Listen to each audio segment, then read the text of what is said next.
Ассалаумағалейкум. Бүгінгі біздің сабақта tedious сөзін үйрететін боламыз. Tedious, яғни бұл зеріктіретін, жалықтыратын, бір ұзақ нәрсе болады. Сол ұзақ нәрсені жалығып кетеді ғой, сол нәрсені айтады.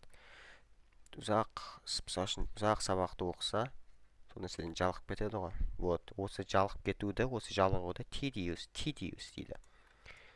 Яғни бұл қазақша аудармасы қандай болады? Ұзақ, баяу немесе қайталанып жалықтыратын. Енді сендерге осының мысалдарын айтатын болсам. The lecture was so tedious that many students struggled to stay awake.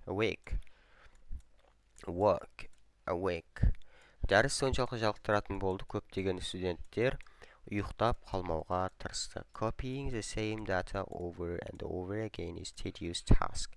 Яғни бір мәліметті қайта көшіру, бұл жалықтыратын жұмыс. Tedious task. That's a tedious task. Яғни бірдей мәліметтерді қайта көшіру, бұл жалықтыратын жұмыс.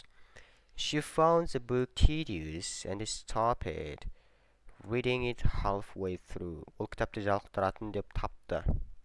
Және оны жарты жолда оқуды тоқтатты. Сөз қайдан келген екен?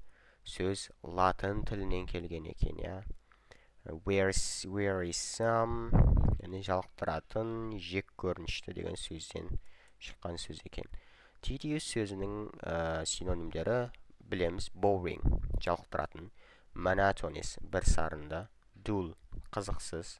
Tiresome, шаршататын. Repetitive, қайталанатын. Антонимдері exciting, қызықты. Engaging, қызықтыратын. Interesting, қызықты. Thrilling, толықтарлық. Captivating, тартымды, я. Міне осындай сөздер. Ал, жақсы, рахмет.